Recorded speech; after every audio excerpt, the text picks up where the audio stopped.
पहला वाला जो क्वेश्चन था, अब आप सबको पता है कि अल्कोहल में दो तरह के बंध विखंडन होते हैं। एक बंध विखंडन तो अल्कोहल में इस तरह का होता है जिसमें जो बंध टूटता है वो आप सबको पता है, जो बंध टूटता है वो COH बॉन्ड टूटता है। ये अल्कोहल के अंदर बंध विदलन जो होता है वो दो तरह का बंध विदलन होता है। एक बंध विदलन तो ऐसा होता है जिसके अंदर आपको पता है अल्कोहल में जो बॉन्ड टूटता है वो इस तरीके से टूटता है ROH, और एक बंध विदलन ऐसा होता है जिसके अंदर बंध टूटता है O और H के बीच में से, इस तरह से। अच्छा क्वेश्चन है कि अल्कोहल की वो रिएक्शन कौन सी है जिसमें R और OH के बीच में से बॉन्ड विखंडन नहीं होता। तो अपने दिमाग में रखें, जिनमें भी एल्किल हैलाइड बनेगा उन सब के अंदर बंध कार्बन और ऑक्सीजन के बीच में से टूटेगा। जैसे पहली रिएक्शन में अल्कोहल की रिएक्शन थायोनिल क्लोराइड से है, आपको पता है OH हटाकर Cl लगता है। अल्कोहल की रिएक्शन PCl3 या PBr3 से है, BrOH हटकर Br लगेगा। अल्कोहल की रिएक्शन HX के साथ है, H2O बाहर निकल जाएगा, RX बनेगा। लेकिन जो एस्टरीकरण रिएक्शन है जिसमें अल्कोहल की रिएक्शन कार्बोक्सिलिक एसिड से होती है और एस्टर बनता है, उसके अंदर मैकेनिज्म को अगर देखोगे तो अल्कोहल तो अपना H देता है और एसिड अपना OH देता है। इसीलिए इस फर्स्ट वाले क्वेश्चन का आंसर क्या गया? थर्ड गया। नेक्स्ट क्वेश्चन, यहां जो अगला क्वेश्चन है वो ल्यूकास रिएजेंट से संबंधित है। आपको पता है निर्जल जिंक क्लोराइड और कंसंट्रेट HCl को ल्यूकास अभिकर्मक कहते हैं। 3 डिग्री जो अल्कोहल है वो तत्काल परीक्षण देते हैं, 2 डिग्री अल्कोहल 5 मिनट लेते हैं और 1 डिग्री अल्कोहल आधा घंटा लेते हैं। यही क्वेश्चन पूछा गया कि इनमें से वो कौन सा अल्कोहल है जो ल्यूकास रिएजेंट के साथ सबसे धीमी गति से रिएक्शन करेगा। 2 ब्यूटेनॉल की अगर स्ट्रक्चर देखोगे तो ये 2 डिग्री है, टर्शरी ब्यूटिल अल्कोहल को देखोगे तो ये 3 डिग्री है, और अगर आप आइसोब्यूटिल अल्कोहल को देखोगे, तो आप सबको पता है ये जो आइसोब्यूटिल अल्कोहल है वो 1 डिग्री अल्कोहल है। आइसोब्यूटिल अल्कोहल 1 डिग्री अल्कोहल है, इसीलिए इसके अंदर रिएक्शन सबसे धीमी गति से होगी। डाइफेनिल कार्बिनॉल आप सब जानते हैं CH3OH कार्बिनॉल है। अब हमने इसके H को हटाकर 2 फेनिल लगा दिए, ये जो चीज है ये कहलाएगी डाइफेनिल कार्बिनॉल। CH3OH को कॉमन नेम पद्धति में कार्बिनॉल कहते हैं। ये है डाइफेनिल कार्बिनॉल, ये वाला कार्बन 2 डिग्री है। तो यहां पर ये क्वेश्चन पूछना चाह रहा है ल्यूकास रिएजेंट, तो याद रखना है निर्जल जिंक क्लोराइड और कंसंट्रेट HCl ल्यूकास रिएजेंट है, और ल्यूकास रिएजेंट्स के साथ सबसे फास्ट जो रिएक्शन देते हैं वो 3 डिग्री अल्कोहल, और सबसे जो धीमा देता है वो 1 डिग्री अल्कोहल, इसीलिए इसका आंसर आइसोब्यूटिल अल्कोहल गया। नेक्स्ट क्वेश्चन, यहां आपसे पूछा गया है रिएक्शन में सबसे पहले रिएक्शन अल्कोहल की रिएक्शन HBr से कराई जा रही है। अल्कोहल जब HX से रिएक्शन करता है तो बंध विदलन यहां से होता है, इसमें से H2O बाहर निकल जाएगा और बन जाएगा एथिल ब्रोमाइड। अब आप सबको पता है ग्रिग्नार्ड रिएजेंट, ग्रिग्नार्ड रिएजेंट में आप सबको पता है एथिल हैलाइड की रिएक्शन एल्किल हैलाइड की रिएक्शन अगर Mg से कराएंगे तो RMgX बनेगा। इसका मतलब जो B बनेगा वो एथिल मैग्नीशियम ब्रोमाइड बनेगा।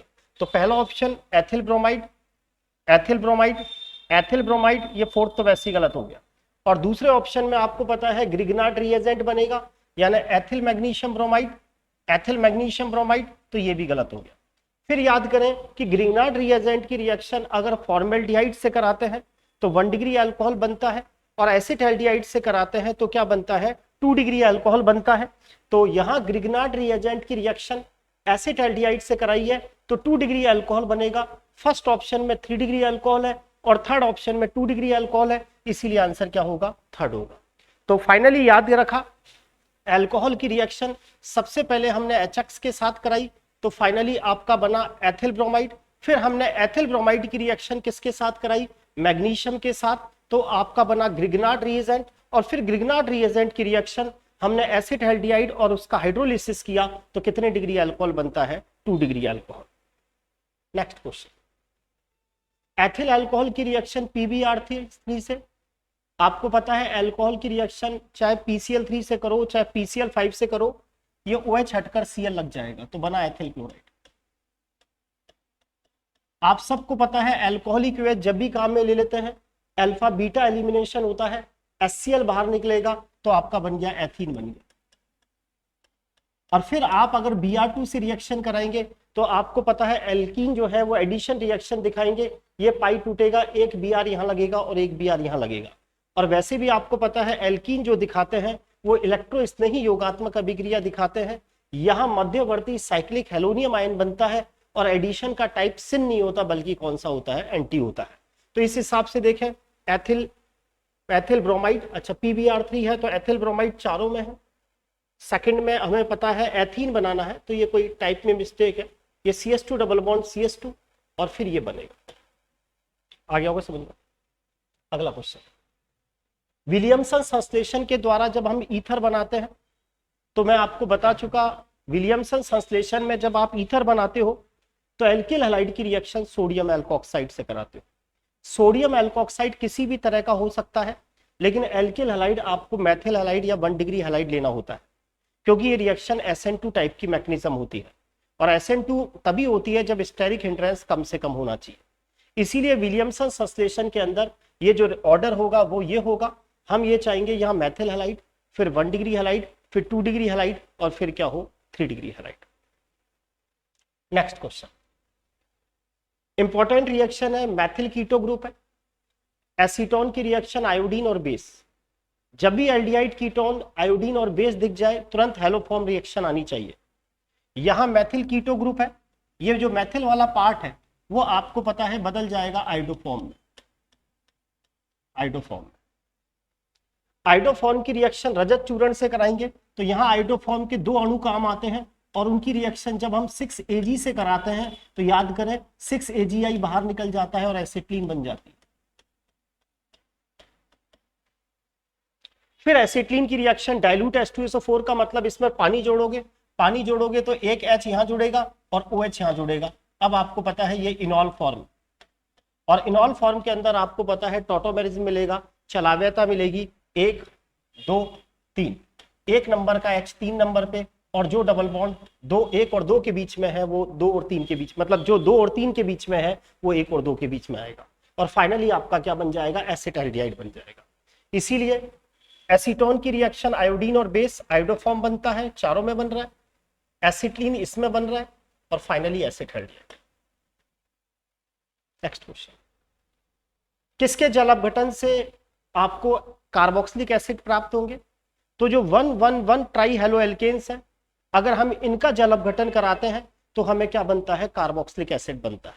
क्या मतलब है, जैसे 1 नंबर पर 3 हेलोजन जुड़े हैं, X X X, आप इसकी रिएक्शन करा लो एक्वस की बेस से, यहां 3 बार सब्स्टिट्यूशन रिएक्शन होगी, यहां OH यहां OH यहां OH, एक कार्बन पर 2 OH आते ही आपको पता है H2 बाहर निकल जाएगा और फाइनली आपका क्या बन जाएगा, कार्बोक्सिलिक एसिड्स बन जाएगा।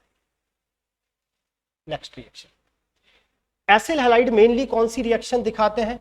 याद करें, अम्ल और उनके जो व्युत्पन्न होते हैं उनमें पहले तो न्यूक्लियोफिलिक एडिशन रिएक्शन होती है और उसके बाद एलिमिनेशन रिएक्शन होती है। यह हमने फाइनली देखा था, अम्ल और उसके जो व्युत्पन्न है वो कौन सी रिएक्शन दिखाते हैं, नाभिक स्नेही प्रतिस्थापन अभिक्रिया दिखाएंगे। नेक्स्ट क्वेश्चन, अगली जो रिएक्शन है इंपॉर्टेंट रिएक्शन है, सबने पढ़ी भी होगी, रोजनमुंड रिएक्शन।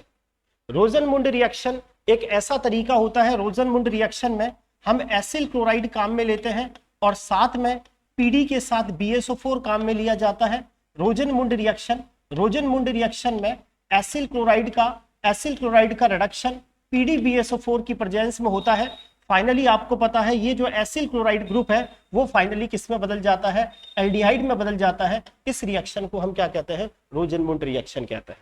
क्वेश्चन में यही पूछा गया है, अम्ल क्लोराइड को एल्डिहाइड में बदलना है तो क्या काम में लेंगे, रोजनमुंड रिएक्शन है, PdBSO4 साथ में काम में लेना पड़ेगा। एमाइड और Br2 की रिएक्शन है, इंपॉर्टेंट रिएक्शन है, तुरंत याद आना चाहिए, हाफमैन हाइपोब्रोमाइड अभिक्रिया। पहले एमाइड की रिएक्शन Br2 और QH से कराते हैं, यहां QH बेस का काम करेगा। सबसे पहले आपको पता है यहां एमाइड की रिएक्शन Br2 और QH से करानी है। फाइनली आपको पता है हाफमैन हाइपोब्रोमाइड अभिक्रिया है, एमीन्स बनता है। बनता कैसे है, पहले एमाइड्स के साथ बेस है, बेस इसकी एसिडिक हाइड्रोजन को बाहर निकालता है H2O की फॉर्म में और ये बन जाता है RCONH। माइनस। अब आप सबको पता है Br2 इलेक्ट्रोफाइल का काम करता है, Br2 इलेक्ट्रोफाइल का काम करता है क्योंकि इसके सिग्मा स्टार एंटीबॉन्ड, सिग्मा स्टार में वैकेंट ऑर्बिटल होते हैं, ये इसको देगा और इसमें से Br माइनस के रूप में बाहर निकल जाएगा और बन जाता है RCONH और क्या Br। फिर याद करें हमने HBr बाहर निकाल दिया था, याद करें एसिल नाइट्रीन बनता है, फिर एसिल नाइट्रीन अपने आप को रीअरेंज करके एल्किल आइसोसाइनेट में बदल जाता है, फिर एल्किल आइसोसाइनेट का हम जल अपघटन कराते हैं तो एमीन्स और साथ में कार्बोक्सिलिक एसिड या कार्बोनेट्स बनते हैं। तो यही पूछा है हाफमैन हाइपोब्रोमाइड अभिक्रिया में मध्यवर्ती क्या बना, एक तो बना RCONHBr एन ब्रोमोएमाइड और साथ में क्या बनता है एसिल नाइट्रीन बनता है, एसिल नाइट्रीन बनता है जो बाद में किस में बदल जाता है RNCO में बदल जाता है, इसीलिए जो इसका आंसर है वो फर्स्ट गया। अगला क्वेश्चन, ये थोड़ा सा मिस्टेक है, यहां क्वेश्चन ये है कि कार्बोक्सिलिक अम्ल और फिनॉल में कैसे अंतर करेंगे।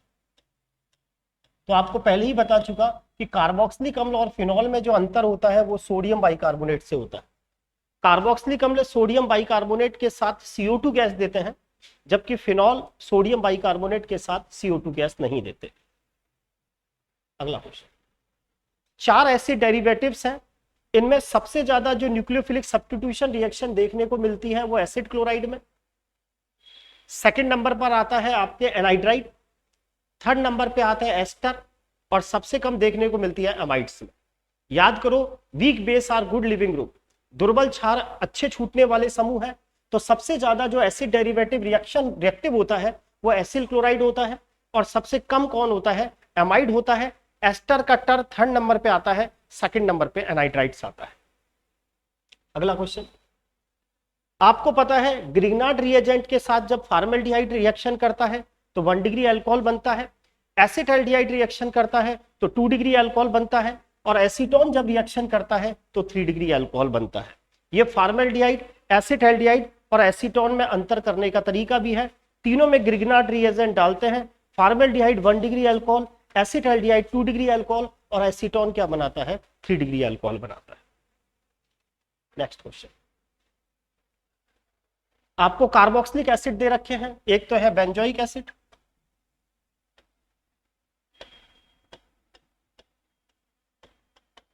दूसरा ऑर्थो पे नाइट्रो। याद करो बेंजोइक एसिड की ऑर्थो पोजीशन पर कोई भी समूह जुड़ा हो वो ऑलवेज सबसे ज्यादा एसिडिक होता है, याद करो। पैरा,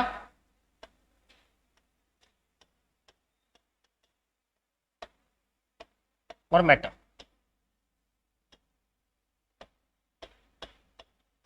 याद आना चाहिए बेंजोइक एसिड की ऑर्थो पोजीशन पर चाहे इलेक्ट्रो स्नेही हो, चाहे इलेक्ट्रॉन आकर्षी हो या इलेक्ट्रॉन प्रतिकर्षी हो, वो सबसे ज्यादा क्या होता है एसिडिक होता है। याद करो 2 रूल बताए थे, स्टेरिक इनिबिशन प्रोटोनेशन, याद आया, स्टेरिक इनिबिशन रेजोनेंस, याद करें। बेंजोइक एसिड की ऑर्थो पोजीशन पर जो जुड़ा है वो सबसे ज्यादा एसिडिक होगा, इसका मतलब सबसे ज्यादा एसिडिक तो बी ही होना है ये। अब हमें पता है बेंजोइक एसिड के साथ -I और -M जुड़ जाएं तो वो एसिडिक स्ट्रेंथ बढ़ाते हैं। नाइट्रो का -I और -M, मेटा पोजीशन पर केवल कौन सा प्रभाव लगता है -I। तो समझ में आ गया होगा सबसे ज्यादा तो बी से कम कौन होगा, बी के बाद कौन सी के बाद डी और सबसे कम कौन ए। आगे समझना। अगला क्वेश्चन, एसीटेमाइड की रिएक्शन P2O5 से करानी है, ये आपका एसीटेमाइड है। P2O5 निर्जली कारक होता है, निर्जली कारक का काम होता है वाटर को बाहर निकालना। P2O5 डिहाइड्रेटिंग एजेंट है, H2O बाहर निकाल देता है, रिजल्टिंग क्या बनता है मेथिल साइनाइड बनता है। अगला क्वेश्चन, वही क्वेश्चन वापस रिपीट, एथिल अल्कोहल की रिएक्शन PCl3 से कराने पर OH हटेगा, Cl लग जाएगा, एथिल क्लोराइड, प्रोपिल क्लोराइड।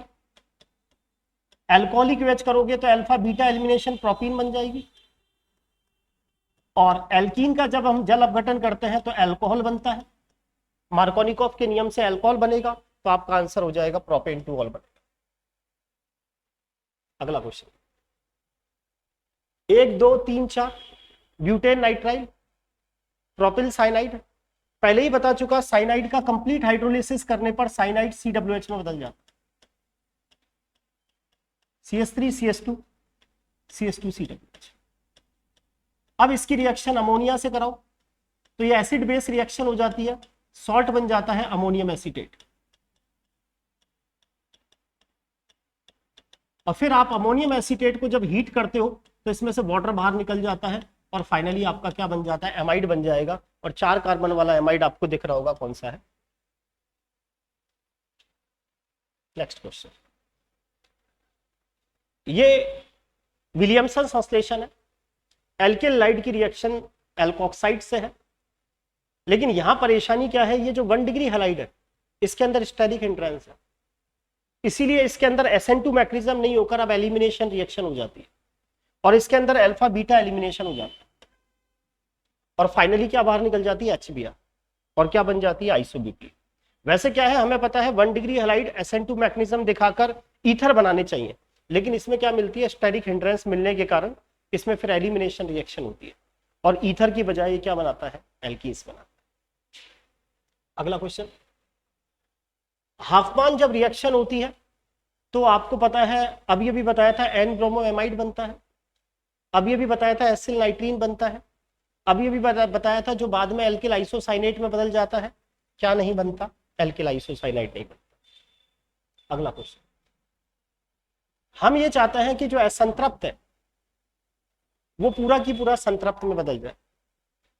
ये असंतृप्त है, ये संतृप्त में बदल गया और एल्डिहाइड असंतृप्त से संतृप्त में बदल गया। जब भी आपको असंतृप्त को संतृप्त में बदलना होता है तो अपन क्या काम में लेते हैं, उस समय अपन क्या काम में लेते हैं, निकिल PTPD, जो असंतृप्त को किस में बदल देता है, संतृप्त में। जब भी ऐसा लगे कि मुझे असंतृप्त को संतृप्त में बदलना है पूरी रूप से, तो आप क्या काम में लोगे, निकिल PTPD। आया समझा?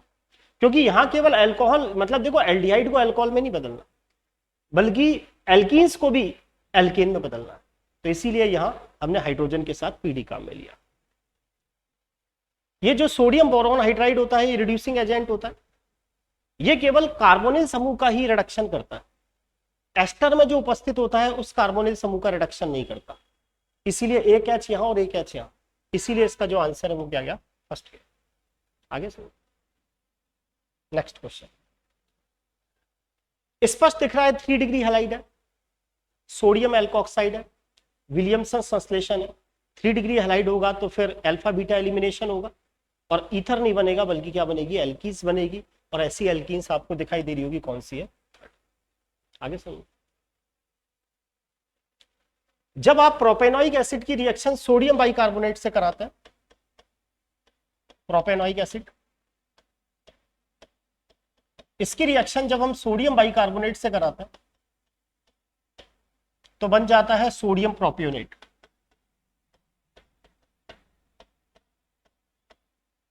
और साथ में बनता है H2CO3, जो बाद में टूट जाता है किसमें, H2O और CO। ये कहता है कि जब आप प्रोपेनोइक एसिड की रिएक्शन सोडियम बाइकार्बोनेट से कराते हैं तो CO2 गैस निकलती है। वो CO2 गैस किसकी निकलती है, कार्बोक्सिलिक एसिड की या बाइकार्बोनेट की, बाइकार्बोनेट। अगला क्वेश्चन, ये एसिड है, एसिड की रिएक्शन थायोनिल क्लोराइड से कराते हैं तो बनता है acetyl chloride. Benzene AlCl3 Friedel Crafts reaction, acetophenone.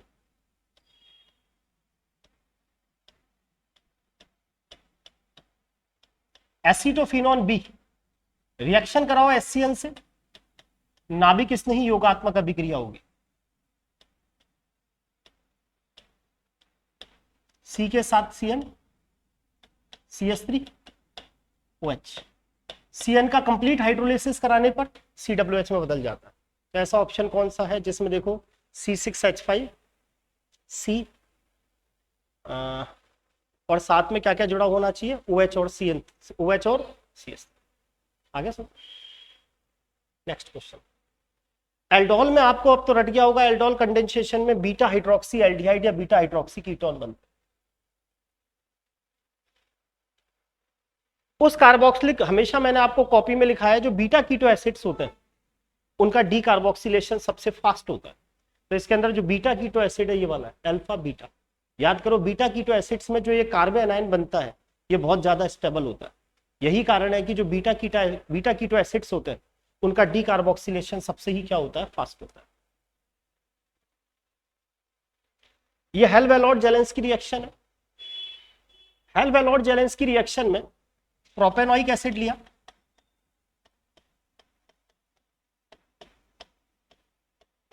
Br2 के साथ रिएक्शन फास्फोरस की उपस्थिति में अल्फा पोजीशन के जो हाइड्रोजन है इनको हेलोजन सब्स्टिट्यूट कर देता है। तो यहां क्वेश्चन में खुद ही डाई ब्रोमो प्रोडक्ट कह रहा है, इसका मतलब मुझे यहां से भी हाइड्रोजन और यहां से भी हाइड्रोजन हटाना है, तो आपका आंसर क्या हो जाएगा। वैसे हेल-वेलोट में बाई प्रोडक्ट नहीं मोनो ही बनता है, लेकिन ध्यान रखना बेंजीन के साथ अगर एल्किल लगा हुआ हो और उसमें एक भी अल्फा हाइड्रोजन हो और अगर आप उसकी रिएक्शन क्षारीय पोटेशियम परमैंगनेट से कराते हैं तो ये पूरा की पूरा एसिड में बदल जाएगा, बेंजोइक एसिड। COH ग्रुप आपको पता है मेटा डायरेक्टिंग है, तो बेंजोइक एसिड का जब हेलोजिनेशन कराओगे FeCl3 की प्रेजेंस में तो मेटा ब्रोमो बन जाएगा, ये मेटा ब्रोमो लग जाएगा। और फिर एसिड की रिएक्शन ये एसिड की रिएक्शन अल्कोहल से कराओगे तो एस्टरीकरण होगा, H2O निकल जाएगा और ये एस्टर के अंदर बदल जाएगा। इसके अंदर कार्बोक्सिलिक एसिड तो अपना OH देगा और अल्कोहल क्या देता है, H देता है, H2O निकल जाएगा और फाइनली आपका प्रोडक्ट बन जाएगा। और ऐसा प्रोडक्ट अपना कौन सा है, फर्स्ट। अगला क्वेश्चन, हमें ये देखना है कि कौन सा किसके अंदर काम आता है। थैलिक एनाइड्राइड का उपयोग फिनोफ्थलीन बनाने में, ये तो अपन को पता है, इसका मतलब बी का तो आंसर फर्स्ट होना चाहिए, तो ये दो तो वैसे गलत हो गए। बेंजल्डिहाइड हमें पता है बेंजोइन कंडेंसेशन देता है, तो इसका मतलब ए का तो क्या होना चाहिए, ए का सेकंड, यानी आंसर तो क्या होना है, फर्स्ट ही होना। ये जो फेनिल बेंजोएट है इसमें फ्रेश रीअरेंजमेंट मिलेगा। और ये जो मैथिल सैलिसिलेट होता है इससे बोलते हैं विंटर ग्रीन का तेल। मैथिल सैलिसिलेट को क्या बोलते हैं, विंटर ग्रीन का तेल। ये जो मैथिल सैलिसिलेट होता है,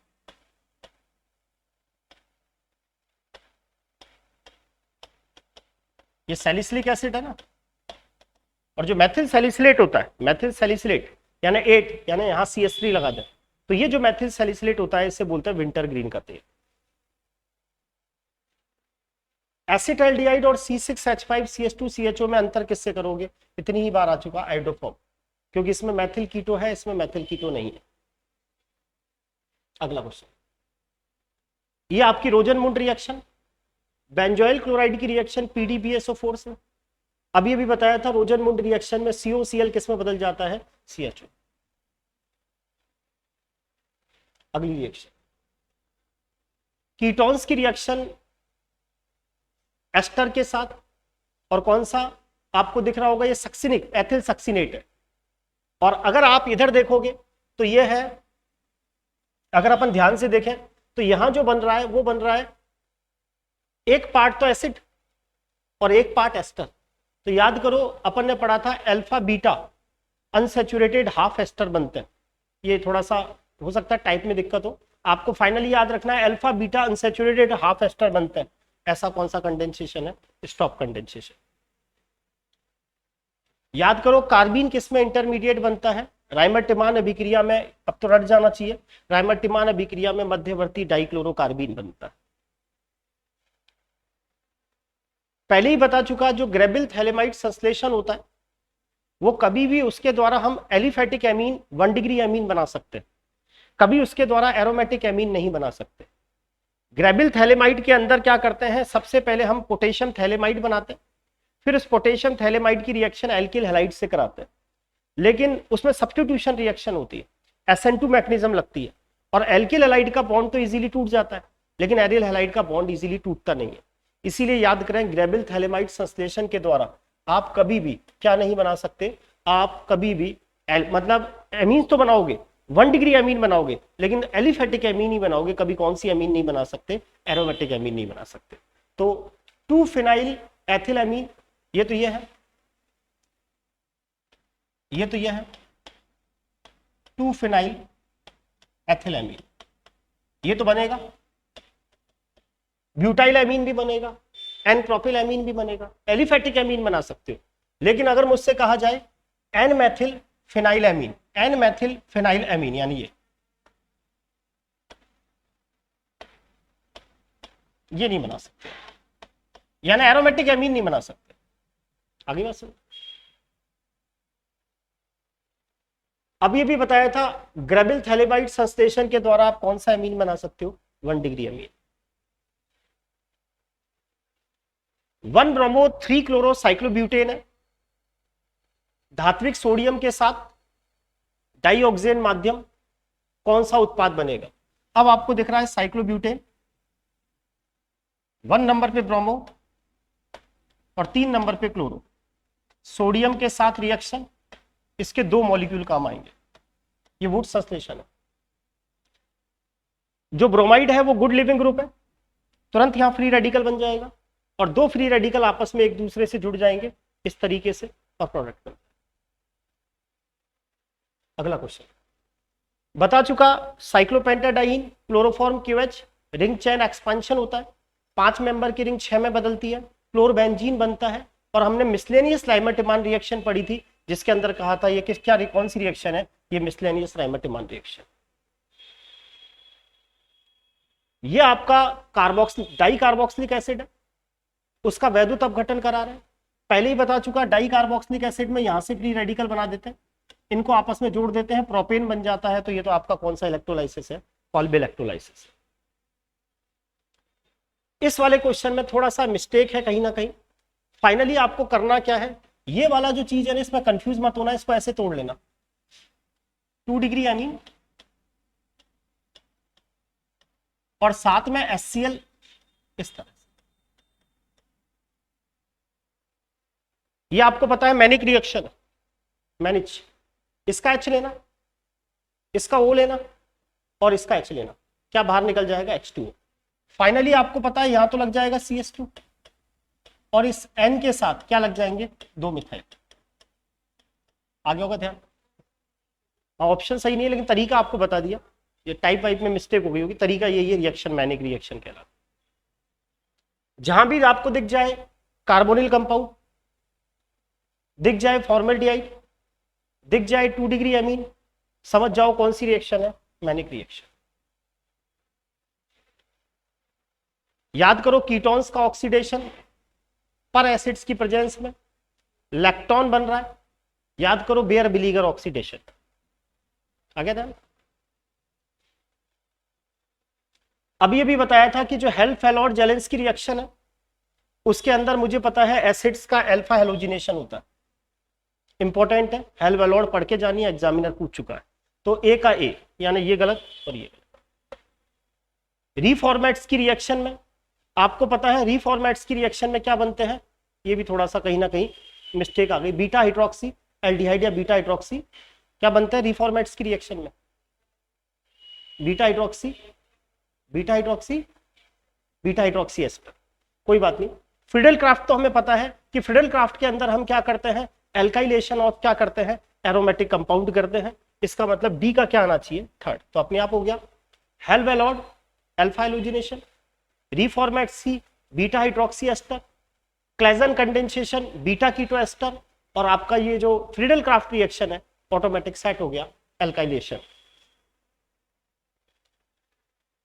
आपको पता है एल्डिहाइड कीटोन की रिएक्शन अल्फा हेलो एस्टर के साथ जिंक की प्रेजेंस में फाइनली क्या बनता है, बीटा हाइड्रोक्सी क्या बनता है, एस्टर बनता है। रिएक्शन को क्या बोलते हैं, रीफॉर्मेट्स की रिएक्शन। इसमें कोई ना कहीं मिस्टेक रह गई क्वेश्चन। दिख रहा है सक्रिय ketone formaldehyde 2 degree amine, reaction का नाम क्या है, मैनिच रिएक्शन। दिख रहा है aldehyde acetic anhydride sodium acetate alpha beta असंतृप्त अम्ल। जैसे ही एनहाइड्राइड दिख जाए तुरंत दिमाग में आ जाना चाहिए कौन सी रिएक्शन है, पर्किन रिएक्शन। ये कहीं ना कहीं इस वाले क्वेश्चन में भी कहीं ना कहीं कोई मिस्टेक है। तरीका आपको पता है, करना क्या है, ये तो H2, इसका तो H, इसका O और इसका H ले लेना, बाहर निकाल देना, रिमेनिंग को जोड़ देना। Meta chloroperbenzoic acid Baeyer Villiger oxidation, finally O, याद आ गया होगा, सब पढ़ चुकी Baeyer Villiger oxidation. Formaldehyde 2 degree amine acidic medium क्या बनेगा? फॉर्म जैसे आपको पता है ये 2 डिग्री एमीन जो है वो न्यूक्लियोफाइल है। हम सबको पता है कि जो फॉर्मेल्डिहाइड है उसके ऊपर न्यूक्लियोफाइल अटैक करेगा। पाई इलेक्ट्रॉन की शिफ्टिंग HCO- H, इसके साथ जुड़ जाएगा N+H पार्टिकल।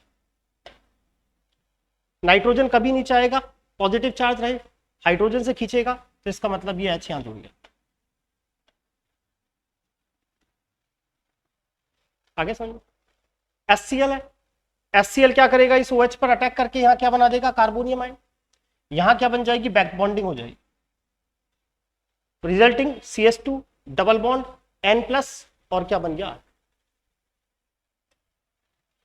आगे दें। एक फर्स्ट ऑर्डर की रिएक्शन है, उसका हाफ लाइफ पीरियड दे रखा है 0.8 से 0.4 में 15 मिनट का समय लगता है। फर्स्ट ऑर्डर की रिएक्शन में आप सबको पता है कि जो हाफ लाइफ पीरियड है वो भी कभी क्रिया कारक की कंसंट्रेशन पे डिपेंड नहीं करती। अगर 0.8 से 0.4 आने में 5 मिनट लगेंगे, 15 मिनट लगेंगे, तो 0.4 को 0.2 आने में भी कितना लगेगा? 15 मिनट ही लगेगी। अब यहां अगर आप देखें तो पहले 0.1, फिर 0.05 और फिर 0.025, यहां भी 15 मिनट लगेगी, तो यहां भी 15 मिनट लगेगी, क्योंकि वही रिएक्शन। तो समझ में आ गया होगा कितने मिनट लगेगा? 30 मिनट। फर्स्ट ऑर्डर की reaction, half life period 15 minute है, तो 15 मिनट ही रहेगा। 0.1 को 0.05 में भी 15 मिनट लगेंगे, तो उसके आधे होने में भी 15 मिनट लगेंगे। क्वेश्चन में यही पूछा है 0.1 को 0.025 होने में कितने मिनट का समय लगेगा? तो फाइनली 30 मिनट। प्रथम कोटि की अभिक्रिया है, क्रिया कारक की कंसंट्रेशन दे रखी है, रेट दे रखी है, हाफ लाइफ पीरियड दे रखा है। Half life period find out करना है क्वेश्चन में। फॉर्मूला सबको पता होता है, T हाफ बराबर 0.693/K। क्वेश्चन में कहीं K नहीं दे रखा, K निकालना पड़ेगा, क्योंकि फर्स्ट ऑर्डर के अंदर तो K की यूनिट सेकंड इनवर्स 1। हाँ, R दे रखा है। अब मुझे पता है R बराबर K कंसंट्रेशन फर्स्ट ऑर्डर के अंदर। R आपको दे रखा है 2 × 10⁻⁵।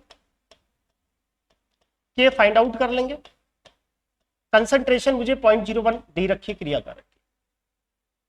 इस वैल्यू से क्या निकाल लोगे? K यहां पे पुट कर दोगे। फाइनली सॉल्व करने पर आंसर क्या आ जाएगा? 347 सेकंड। ये दो भिन्न भिन्न रिएक्शंस है, K1 और K2 दे रखे हैं, और ये पूछ रहा है K1 और K2 बराबर है, तो आपको फाइंड आउट करना है इन दोनों का टेम्परेचर क्या है। तो देखो कैसे करेंगे।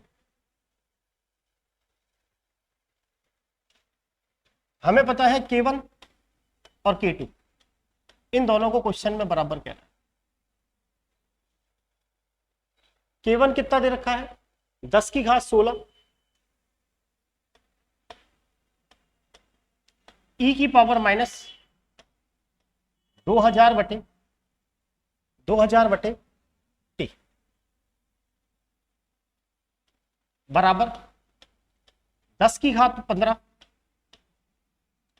e−1000/।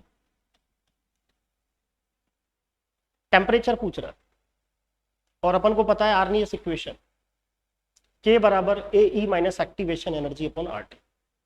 इसको इसके नीचे ले आया, इसको इसके नीचे ले आया, तो ये रहा 10 भाई 10⁻16/10⁻15, तो 10 रह जाएगा, इक्वल टू e⁻1000/T बटे e⁻2000/T।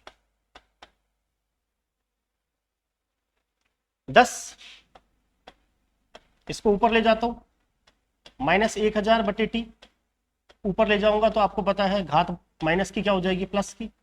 2000 क्या हो जाएगा? फिर 10 इक्वल टू E 1000 क्या रह जाएगा? दोनों तरफ ऐसा करता है, ln बेस ले लेते हैं, ln 10 यहां लोगे ln e 1000/t, ln e का मान 1 होता है, ये log m की पावर n है, ये n log m आगे आ जाएगा, और ln e का मान कितना होता है 1।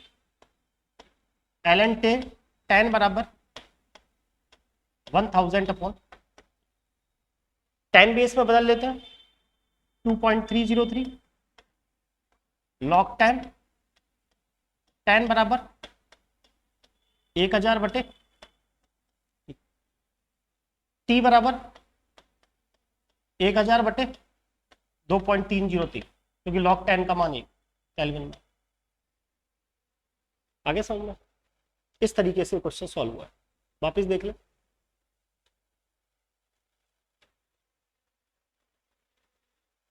दो रिएक्शन है अलग अलग, एक के लिए K1 और एक के लिए K2।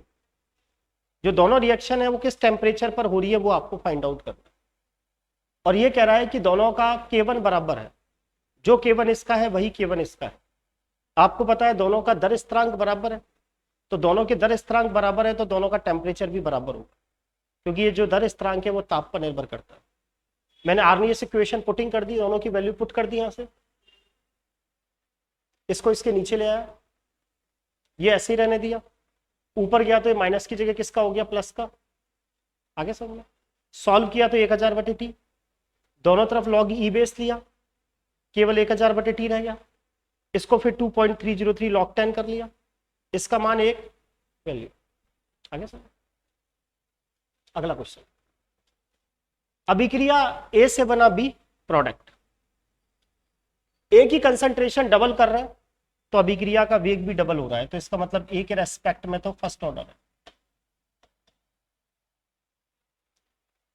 ए और बी दोनों की कंसंट्रेशन को डबल कर रहे हैं तो रेट ऑफ रिएक्शन 8 गुना हो रहा है। इसका मतलब R इज डायरेक्टली प्रोपोर्शनल ए और बी की पावर x, क्योंकि आपको ये पता चल गया कि क्रिया कारक की ए की कंसंट्रेशन डबल करने पर अभिक्रिया का वेग डबल होता है, तो ए के रेस्पेक्ट में तो फर्स्ट ऑर्डर है, तो ये तो हो नहीं सकता और ये हो नहीं सकता, क्योंकि ए के रेस्पेक्ट में तो फर्स्ट ऑर्डर है। मुझे बी का रेस्पेक्ट देखना है कि बी के रेस्पेक्ट में ऑर्डर क्या है, ये पता चल गया तो मेरा फिर वेग नियम आ जाए, या तो ये होगा या ये होगा। अब ये कहता है कि ए की कंसंट्रेशन को डबल कर रहे हैं और बी की कंसंट्रेशन को भी डबल कर रहे हैं, तो अभिक्रिया का जो वेग है वो 8 गुना हो रहा है। मैं ये लिख सकता हूं, इसको 8 को लिख सकता हूं 2 की घात क्यू, और जब आपको पता है आधार समान होता है तो घातें आपस में जुड़ जाती है 1 + x। जब आधार बराबर होते हैं तो घातें आपस में बराबर होती है, 3 बराबर क्या हो गया 1 + x, तो इसका मतलब x यहां पर क्या है, यानी b के रेस्पेक्ट में कोटि तो 2 है और a के रेस्पेक्ट में क्या है 1। अगला क्वेश्चन, ए गैस से गैस बना, सॉलिड से मुझे कोई लेना देना है। ये कह रहा है ये रिएक्शन फर्स्ट ऑर्डर की रिएक्शन है, शुरू में जो प्रेशर है वो P0 है और T टाइम पर पूरी की पूरी रिएक्शन का मिश्रण का जो दाब है वो PT है। अब आपको फाइंड आउट करना है कि रेट कांस्टेंट K क्या हो। अब हम सबको पता है कि जो K है फर्स्ट ऑर्डर के लिए K का मान होता है 2.303 upon T log 10 A0 - x। और जब क्रियाकारक और उत्पाद गैस फॉर्म में होते हैं तो कंसंट्रेशन को प्रेशर की फॉर्म में लिख देते हैं। अब आपके पास इक्वेशन क्या है, ए से बना 2b, ए से बना 2b। शुरू में इनिशियल इसका प्रेशर P0 था, ये 0 था। टाइम t पर स्टाइकियोमेट्री के अनुसार P0 - x हो जाएगा और ये 2x हो जाएगा। आगे समझो। अब आप सबको पता है ये कह रहा है कि टाइम t पर ये पूरा की पूरा जो प्रेशर है वो PT के बराबर है, यानी PT बराबर P0 - x + 2x, यानी PT equal to P0 + x, तो x बराबर PT - x बराबर PT - P0। वैल्यू पुट करें, इसको लिख देते हैं ln 1/T। ए नॉट की जगह आ जाएगा P not upon P not minus x की जगह क्या आ जाएगा PT minus 1/T ln P not minus minus plus हो जाएगा 2P नॉट माइनस, ऐसा ऑप्शन है। नेक्स्ट क्वेश्चन, एक दर नियतांक है, के की यूनिट दे रखी है, mole litre inverse 1 second inverse 1। ये तो जीरो ऑर्डर की रिएक्शन है, क्योंकि जीरो ऑर्डर की रिएक्शन में आर और के दोनों की यूनिट एक ही होती है, मोल बटे लीटर सेकंड इनवर्स 1।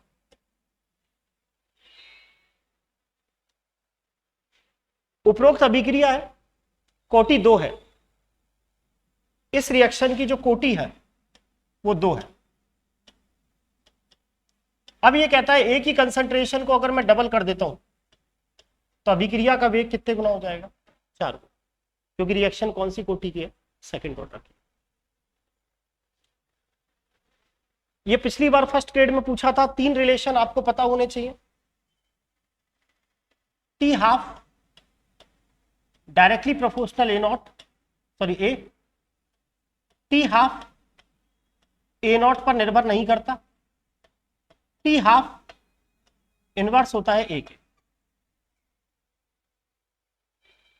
रिएक्टेंट है, इनिशियल कंसंट्रेशन को डबल कर रहे हैं तो हाफ लाइफ पीरियड आधी हो जाती है, तो इसका मतलब ये कौन सा ऑर्डर हो गया, सेकंड।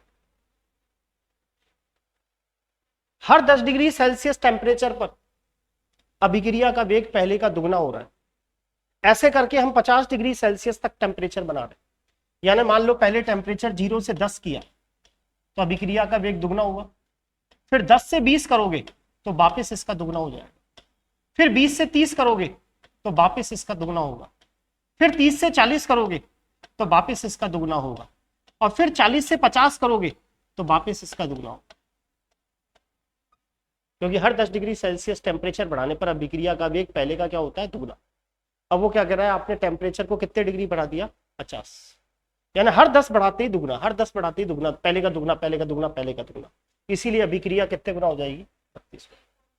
एक फॉर्मूला भी लिखाया था, 2 की पावर, जितना आपने टेम्परेचर बढ़ाया उसमें 10 का भाग लगा दो, तो 2 की पावर बढ़ाया मैंने 50 अपॉन 10, तो 2 की पावर 5, याद करो 32 गुना।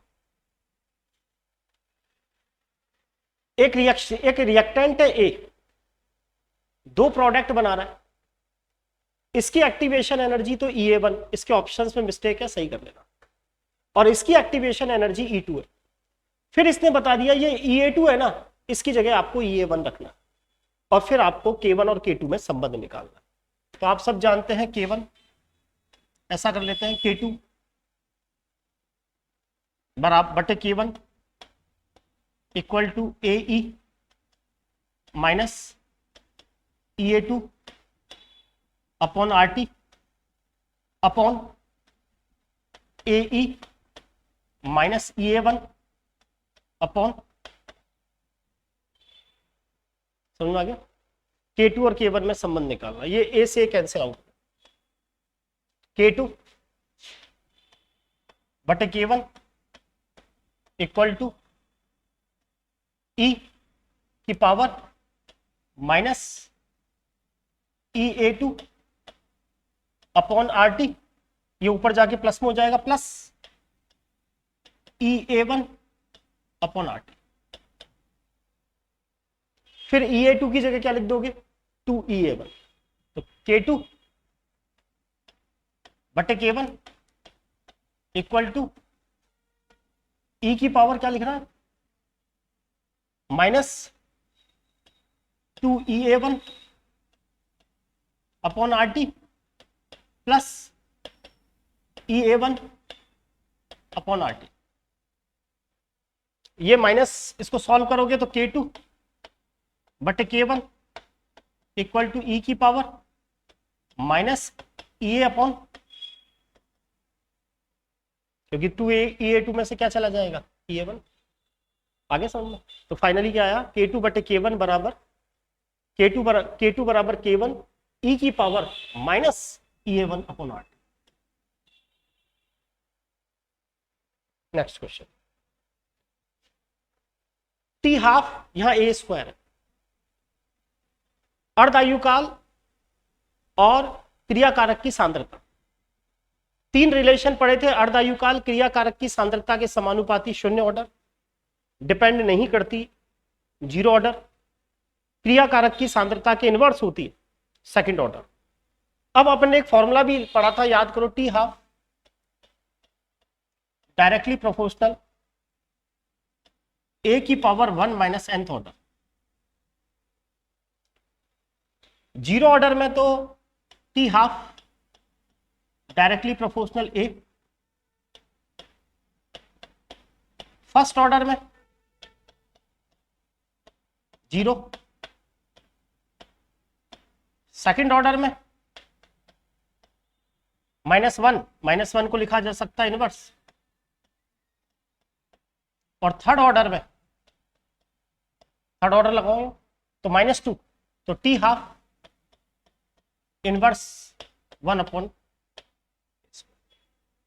तो ये कह रहा है कि टी हाफ और 1 अपॉन ए स्क्वायर में जब हम ग्राफ खींचते हैं तो स्ट्रेट लाइन आता है, तो वो अभिक्रिया कौन सी कोटि की होगी, थर्ड।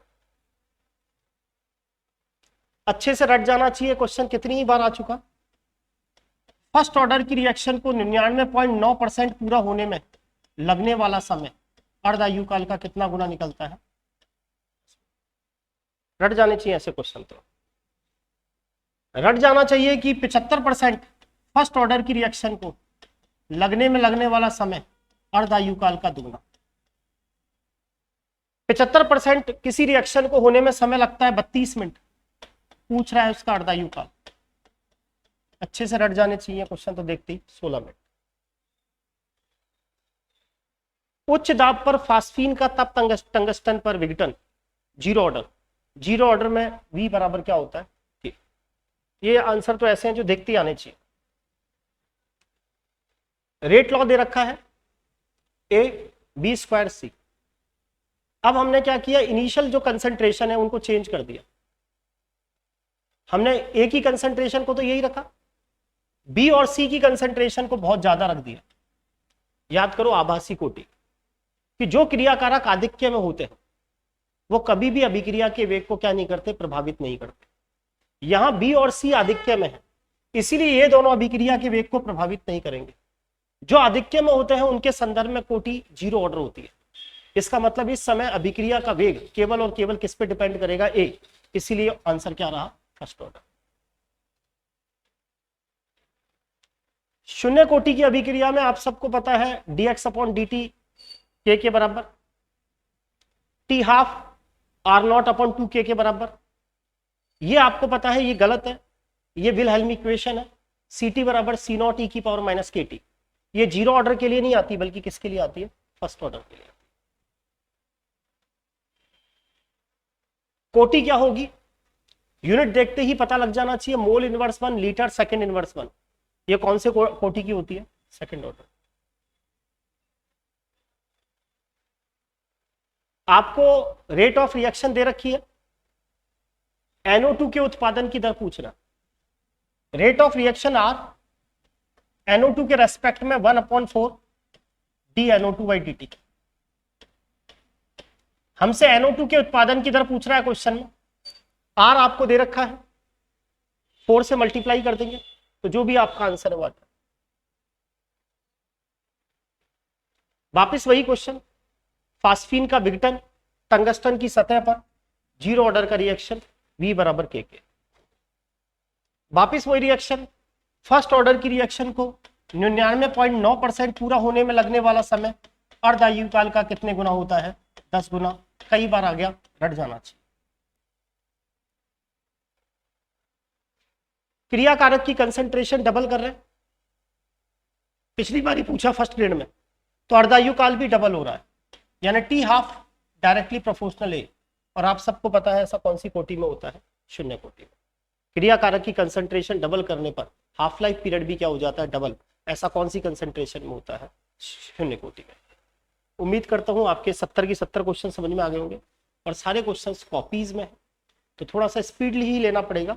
कल मैं, अब जो अगला पेपर हुआ था ना उसके बाद शायद रिवीजन हुआ था, रिवीजन टेस्ट शायद रिवीजन हुआ था, तो उस रिवीजन टेस्ट को कल मैं कराऊंगा, उसका टाइम मैं आपको दे दूंगा, ठीक है। और कोई भी ऐसा टॉपिक हो तो आप ऐप पे लिख दें कि सर ये वाली सीट करा दो या ये क्वेश्चन करा दो, जैसे ही मुझे टाइम मिलेगा करा, ठीक है। थोड़ा स्पीड से ही चलेंगे जिससे आपका फटाफट फटाफट कोर्स हो, क्योंकि अब स्लो टाइम नहीं है, स्पीड से ना। कल अपन वाला लेंगे रिवीजन वाला टेस्ट।